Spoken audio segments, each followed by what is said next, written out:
City for me is City is like, to me, it's a mix of all the cultures. I mean, City means you should feel like you are at home, and what I need from a city is good food, good people. Every day there is something new for you to discover. people are the most important part of a city. Making life, the quality of life in general better, increase the happiness index. That is what cities should do. Because it's a place where you never get bored. The first primary thing that I would like from a city is good food. I don't know, maybe I'm looking for a place to fit in. I want to have a city like Hogwarts. like Harry Potter's. Yeah, correct. A city is not just a collection of many different people, but a collection of multiple experiences and different points of view. This multiplicity is at the core of every city. But cities could never really achieve its full potential to accommodate all these rich differences because it always consisted of muted objects with static attributes.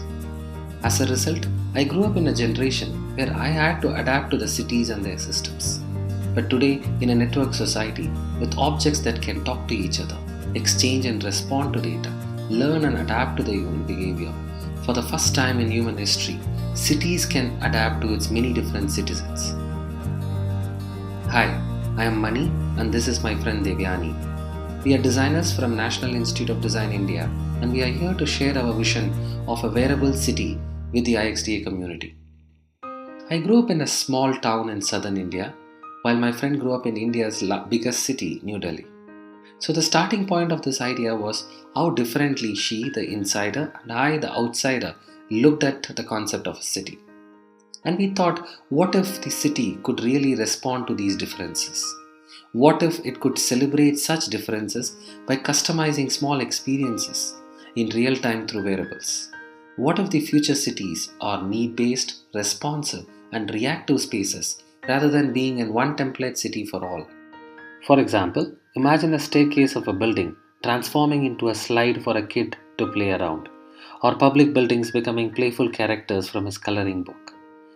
Or think of a woman who finds herself in a bus shelter full of men, making her feel uncomfortable. In a city like India, women are relatively unwelcome in public spaces. What if the wearable on the woman's body detects her uneasiness and the city, in response to that, brightens that bus shelter with an additional light or turns on a music to make her feel that the city is there for her? On a more emotive note, imagine a couple walking on a sidewalk and the street light softly lights up their way, adding more magic to their experience of that moment.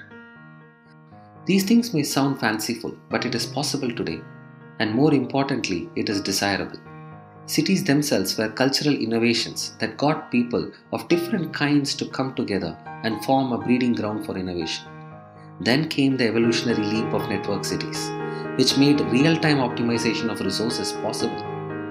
We are talking about the next moment in this evolutionary curve. Responsive and emotive cities that uses wearables as the natural interface could be the third moment in this evolutionary curve. We do not want to be just witnesses of this, but we want to be co-creators of this possibility. And that's why we want to come to IxDA San Francisco.